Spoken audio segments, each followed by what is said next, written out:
안녕하세요, 이상현 쌤입니다. 원래 제가 이제 가우스라든가 오일러라든가 하는 이제 수학자들에 대한 영상을 찍고 어느 날 이제 댓글들을 보다가 깜짝 놀랐습니다. 서양에서는 이제 저런 오일러나 가우스 같은 저런 수학자들이 업적들을 쌓고 있을 때 우리나라 조선은 대체 뭐 했냐? 한글 창제 빼면 이제 서양 문물 발달에 비해서 개발톱에 이제 때만도 못하다. 조선은 저때 농사지었다. 틀딱 조선이라든가 등등의 이제 댓글들을 봤거든요. 제가 말하고 싶은 거는 이제 그런 댓글들을 쓰신 분들이 잘못했다는 건 아니고요. 다만 이제 그런 댓글들에 이제 반대도 하나 찍혀 있지 않는 걸 보면 어찌 보면 이제 그런 인식들, 뭐 조선이 수학 볼모지였다라든가 하는 그런 인식이 보편적일지도 모르겠구나라는 생각에 놀랐던 거죠.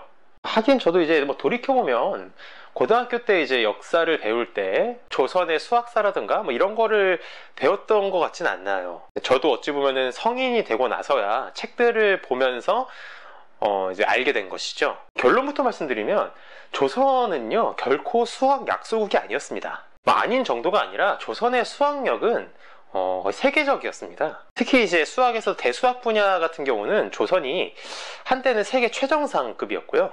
기하학도 상당히 수준급이었죠. 오늘 조선의 수학사를 다 다루기에는 좀 무리가 있고요. 조선의 많은 수학자분들 가운데서 한 대표적으로 몇 분 정도만 뽑아서 이제 그분들의 저서와 뭐 일화 등 소개를 하는 시간을 가져보고자 합니다. 그로써 어찌 보면 많은 분들께서 잘못 인지하고 계시는 우리나라 조선의 수학력에 대해서 한번 재조명되는 그런 시간이 되었으면 좋겠네요.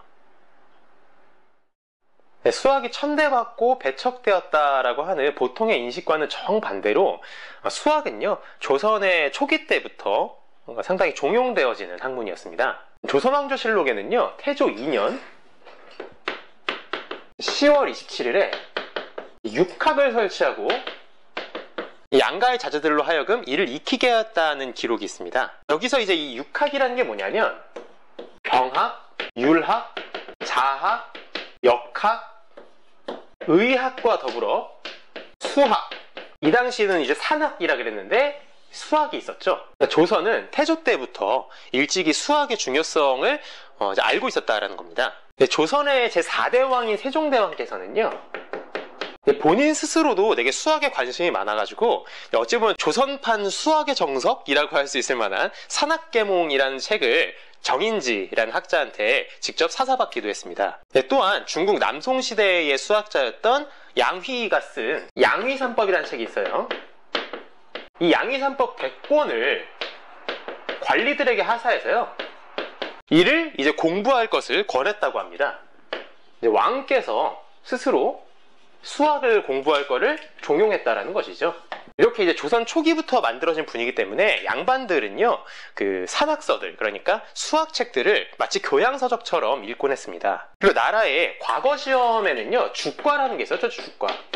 이 주과라는 게 곧 수학시험이거든요.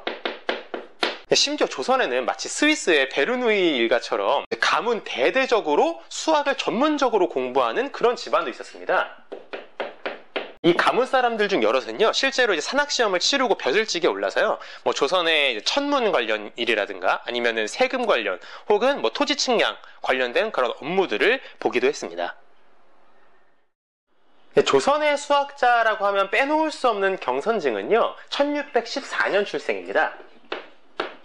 경선증은 상명수결이라든가 묵사집산법 등의 이제 수학저서를 남겼는데요. 이 책은 총 3권으로 이루어져 있는데요. 1권은 수의 명수법이라든가 단위환산법, 비례법이라든가 기하적으로는 원을 연구하는 등등의 내용들이 수록되어 있고요. 2권에는 비례계산이랑 연립방정식, 평면도형의 넓이라든가 입체도형의 부피, 그리고 심지어는 급수라든가 등비수열 같은 거 혹은 뭐 분수의 계산법이라든가 하는 등등의 내용들이 수록이 되어 있죠. 그리고 마지막 3권은 3차 방정식이라든가 3차 방정식과 연립 방정식의 해법이랑 거듭제곱근의 산법, 그리고 공배수에 관한 내용이라든가 비례배분법, 그리고 이제 수학적인 최적화 문제를 다루는 영부족술 등등의 내용도 설명이 되어 있죠. 실제로 경선징이 활동하던 시기에는요, 많은 서적들이라든가 이제 기록들이 전쟁통에다 소실되고 사라지거나 아니면 이제 일본에 모조리 약탈당했기 때문에 실제로 이제 조선 땅에서는 변변찮은 수학책 하나도 구하기 힘든 상황이었다고 하거든요. 아무튼간 일본은 비록 경선징은 어떻게 보면 독창적인 그런 수학 연구 업적들을 낸 것은 많지 않지만 이후 조선 중기 수학자들이 공부할 수 있는 일종의 교과서격인 책을 만든 것이죠. 이제 외국으로 치면 수학자 만인의 스승이라 할 수 있는 오일러 같은 역할을 하셨던 분이었구나라고 생각할 수가 있습니다. 1646년에 태어난 최석정은요, 왕 아래 최고벼슬이라 할 수 있는 영의정을 무려 8번이나 지낸 인물이고요. 그리고 이제 경선징의 수학 업적을 바로 직접적으로 영향을 받아서 조선의 수학을 극도로 발전시킨 그러한 인물입니다. 실제로 그의 대표적인 수학저서인 구수략에서는요, 경선징의 묵사집산법이 참고서적으로 기록되어 있고요. 경선징의 그 수학 업적들을 상당히 극찬하였습니다. 당시 최고의 양반이었던 사람이 고작 종 6품짜리 벼슬을 보낸 경선징의 업적을 매우 높게 이제 평가하고 그를 우대했다라는 사실은 이 학문이라는 것에 위대한 힘을 엿볼 수 있는 사례가 아닐까 싶은데요. 이 최석정이 저술한 구수략은 총 4권으로 이루어졌고요. 이 구수략의 구수라는 것은 수학의 9가지 영역을 말합니다. 이 9가지 영역이란 방전, 속미, 소광, 상공, 쇠분, 영육, 구고, 균수, 방정 이렇게인데요. 최석정은 이를 역학사상에 의거해서 재분류하는 등의 일종의 수론을 전개합니다. 수학을 좀 공부하신 분들은 알겠지만 이 수학의 방대한 영역을 이처럼 분류해가지고 연구를 진행한다라는 것은 그가 얼마나 수학에 대해서 깊이 있는 고찰을 했는지를 알 수 있는 대목인 것이죠. 이 최석정의 구수략에 적힌 그의 말이 상당히 인상적인데요. 수의 이치가 비록 지극히 심오하다 할지라도 어찌 이것에서 벗어날 수 있겠는가. 이제 사상의 새로운 뜻을 밝혀서 구장산술의 모든 법칙을 풀고자 하니 이 책을 보는 사람은 새로운 설을 만들었다 하여 이를 홀대하지 말라. 실로 그의 상급 패왕색의 패기가 느껴지는 대목이죠. 이게 결코 허풍이 아닌 게, 예를 들어서 이제 구수략의 이제 부록권에 있는 하락변수 파트에서는요, 3차부터 무려 9차까지의 직교와 직교 아닌 정사각형꼴의 마방진들이 소개되어 있습니다. 이게 이제 지금으로 치면은 수학 전문 용어로 라틴 스퀘어 혹은 라틴 방진이라고 부르는 것인데요. 심지어 이 구수략의 부록에는요, 9차 올소고날, 그러니까 직교 라틴 방진, 그리고 10차 비직교 라틴 방진의 예시도 나옵니다. 더 나아가서 정사각 형태보다 더 복잡한 이제 원형이라든가 아니면 십자형 형태의 이제 변화들도 다 이제 소개되어 있죠. 이게 이제 얼마나 대단한 거냐면은 이 당시 해외에서는 어땠느냐. 이제 해외에서는 1778년이 되어서야 프랑스에서 4차 직교 라틴 방진이 등장합니다. 이는 최석정이 사망한 후로도 한참 시간이 흐른 시점이었거든요. 이후에 이제 1782년이 되어서야 레오나르트 오일러가 출간한 논문으로부터 이제 이 직교 라틴 방진에 대한 연구가 본격적으로 진행이 되기 시작하죠. 당시 이제 자체적으로 연구되어지던 조선의 대수학 분야는 세계 최정상급이었구나라는 것을 사례적으로도 알 수 있는 취한다. 주목. 샷다 내려. 참고로 이 라틴 방지는요, 현재는 이동통신 시스템의 채널 코딩이라든가 혹은 병렬 접속 문제 또는 군 통신용 코드 설계 등등에 폭넓게 사용되고 있습니다. 1684년 출생인 홍정아는요, 가문 대대로 수학을 전공하는 수학자 집안 출신 중 한 명입니다. 그는 대수학뿐만 아니라 기하학에도 능한 수학자였죠. 그는 그의 대표적인 저서인 구일집에서 이제 3차원을 넘어서 무려 10차원의 도형을 추상적으로 표현하게 됐고요. 이를 이용해서 10차 방정식의 풀이법까지도 저술했습니다.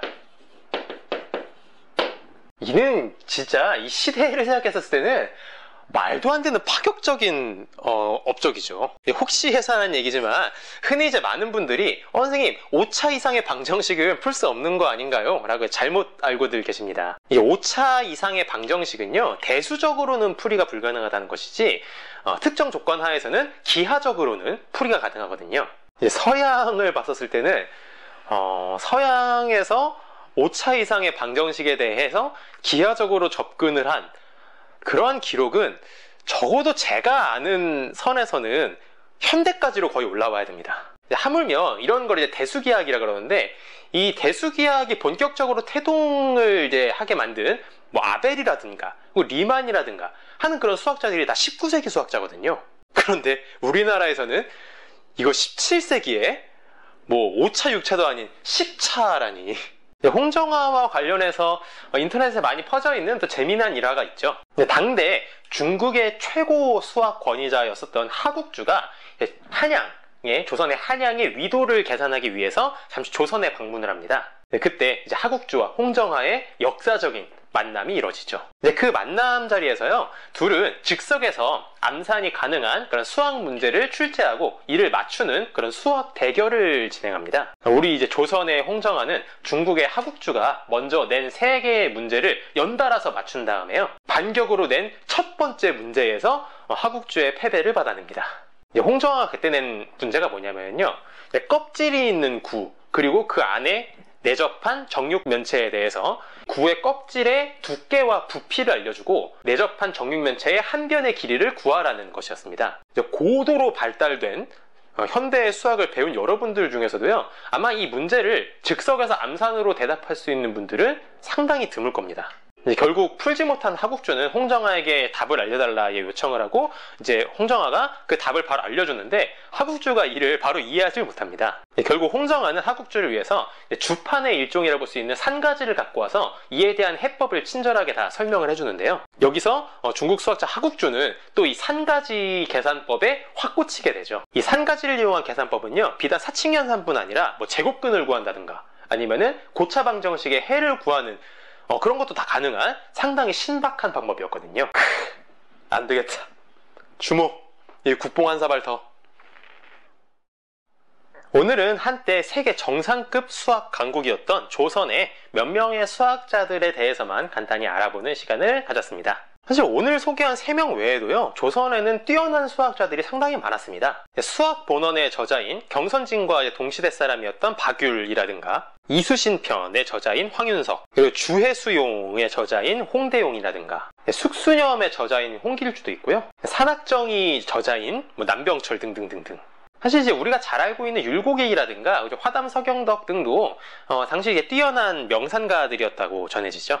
분명 조선은 수를 다루는 일을 높이 여기지는 않았기 때문에 이를 전공하는 양반들은 드물었던 것이 사실이지만, 많은 분들이 오해하시는 것처럼 수학을 배척하고 천대하고 그랬느냐. 만약 그랬다면 적어도 당시 최고배슬이었던 영의정이 수학책들을 집필하고 그러진 않았겠죠. 비유하자면 수학이란 과목은 조선의 전공 과목은 아니었지만 교양 과목으로서는 그 입지가 탄탄했다라고 보는 것이 맞습니다. 물론 조선 후기로 가면서는 이제 과학을 배척하는 그런 사건들이 드문드문 발생하기도 했죠. 이렇게 생각하시는 분들도 있을 겁니다. 만약에 조선이 수학을 메인으로 이렇게 대접하는 그런 사회였으면 훨씬 더 조선의 수학력이 올라가지 않았을까. 하지만 그런 것보다는 본질적으로 훨씬 더 큰 문제가 있었죠. 이제 바로 조선에 잦았던 외침들입니다. 사실 임진왜란, 정유재란, 정묘호란, 병자호란 등등은요, 그 전까지 애써서 쌓아온 이제 업적들을 완전히 박살내 버렸거든요. 매번 다 불태워버리고 다 약탈해가고. 조선에 그런 순환기들만 없었어도요, 태조 때부터 조선 후기까지 그 수학 업적이 차곡차곡 쌓이기만 했어도요, 조선의 수학력은 가히 세계 최정상급이었을 겁니다. 오늘 강의는 여기서 마치도록 하겠습니다. 호응이 좋다면 다른 조선의 수학자들에 대해서도 다루는 영상을 또 다음에 찍어서 올리도록 할게요. 제 채널에서는 매번 수학 전공이랑 교양 강의를 번갈아서 올릴 테니까요, 이 바로 다음 영상에서는 지난번에 이어서 집합론의 논리연산에 대한 강의를 올리도록 하겠습니다. 오늘도 긴 시간 경청해 주셔서 감사합니다.